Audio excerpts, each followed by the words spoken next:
First off, yes, I did live in a tent. Some of you may remember this. No way. That's ginormous. But then it went quiet. Let me show you why that is.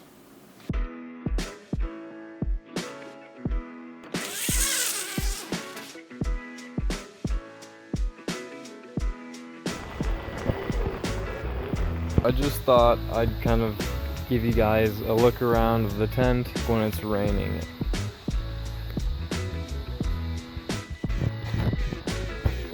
Man, it's a pretty nice day. Leaves are changing. So we're in the tent. It might look a bit messy because we are in the tent sustaining 60-mile-an-hour gusts. Because of the flapping of the tent, the cooler actually got pushed off of my new bookshelf. My mirror is tipped over. I was outside of the tent and this pole, because I didn't connect the pole properly to the tent like it is now, this whole thing just tipped over onto all my stuff. And this side of the corner actually became unstaked because I didn't set the stakes at 45-degree angles.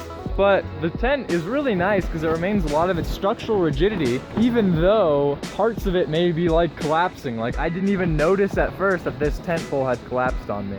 Also, this ridiculously heavy tree tipped over. My fire starting boxes are everywhere. What a beast of a tent, man. Yeah, also, you might notice that the stovepipe is a little bit shorter. It actually fell off. This is insane. And Andrew's coming to stay the night tonight. Poor Andrew. Oh, he's a beast. Woo! So just a couple little upgrades I kind of wanted to show you. Just got my lounging chair so it's right by the fire so I can be nice and toasty. I have a actual bed now. Yeah, you may wonder what this giant piece of metal is, and actually the purpose of that is to reflect as much heat as possible so that the heat doesn't go out through the tent walls as much, and it kind of reflects it over in this direction. Got the energy drink stacked. Yeah. It's snowing.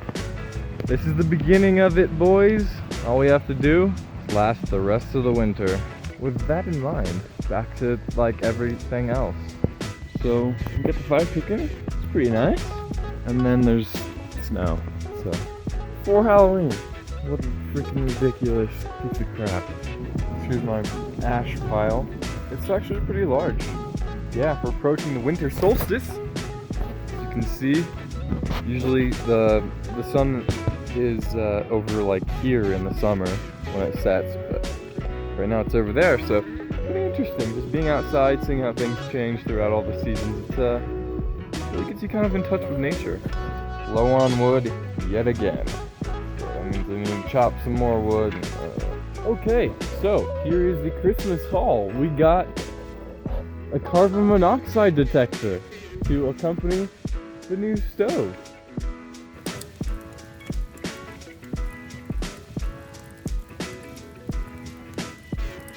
Yeah, if you can see, it's kind of smoky in here.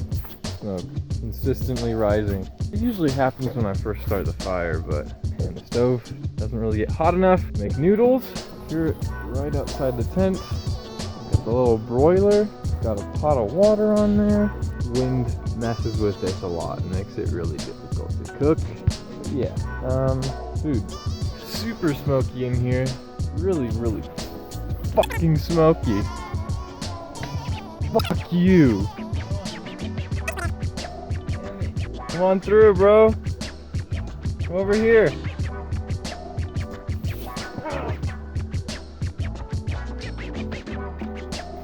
Bro, come on, I got this going.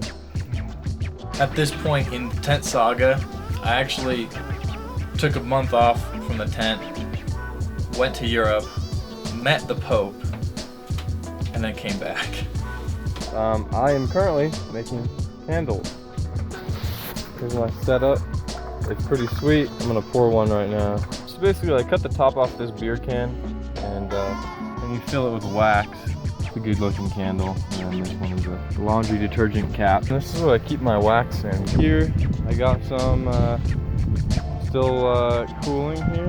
These ones are even more done than those ones. And then we got the finished ones. Boom, boom. This one's like perfect. Well, here we are, 4:20 in the morning. We're definitely blazing. It's supposed to snow 3 to 6 inches, but the thing is the snow started way earlier than I expected, and I've already gone through about half of my wood supply. The thing is that this is really wet, heavy snow, so if you can see, kind of sagging, and I really don't want it to get cold in here. So I'm going to keep the fire going. So the strategy is I just set a timer for an hour and a half, and then I can load in some more wood. So that's how we're gonna do it. Yeah, we'll see you in the morning or in the next hour and a half. Okay, so it's 1 degree. It's cold. So now it's even colder than yesterday, and we're gonna do, will it freeze? So let's see what freezes. Nope, doesn't look like it. Baby juice? Does it? No, but it gets slower. Will Nutella freeze? Yeah. Dang, this memory foam pill is really hard. Water in the cooler. What do you think? Yeah, that's pretty. Yeah. How am I supposed to drink now?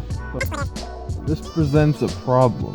My cup is also frosting over. It freezes molten candle wax, lava out of a volcano. So the reason I didn't have a fire going was because I went through all my wood trying to keep the tent warm up until that point. I ran out of wood, and all the wood that was on the log pile was saturated with water and snow, so I couldn't cut anymore for fuel. And then immediately following the snowfall, it got super, super cold. So I did my best to just layer up.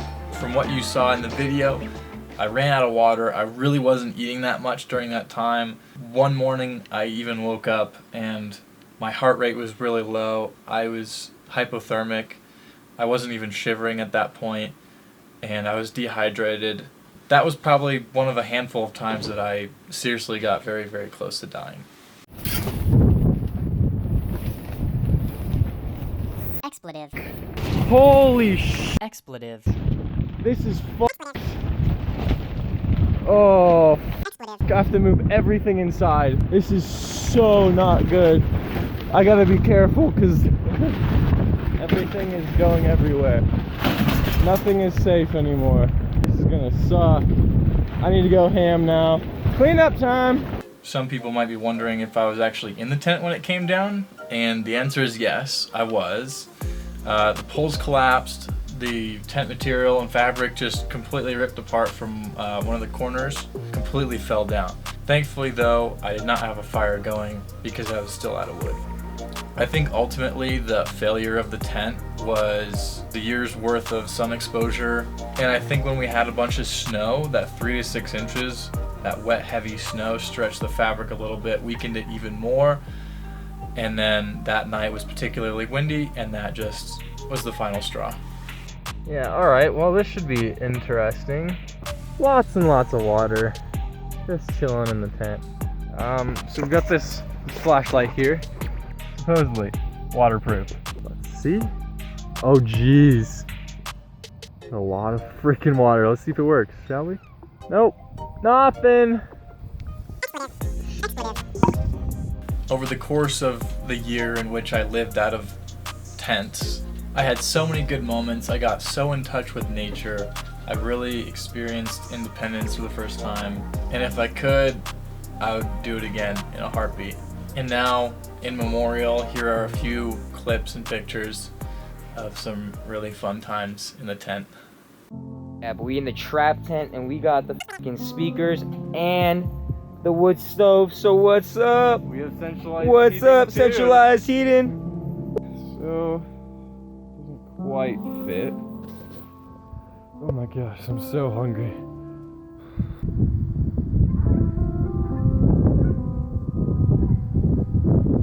At one point, as I was continually upgrading the tent to get to maximum glamping street cred, Andrew and I picked up a TV, top of the line. It was a Bravia. For those of you who know what kind of TV that is, it's a very expensive TV. It was the last one in the state, and we grabbed it and brought it back to the tent, plugged it in. We got wings, we had the fire going, and I was playing Forza Horizon 3. Just that combination of activities and in that sort of ambiance environment just made it the best night of my life, I think. Thankfully, we were able to return the TV after about 2 months of enjoyment, thanks to return policies, and the TV was able to be spared from the tent falling down, so we didn't actually lose the TV.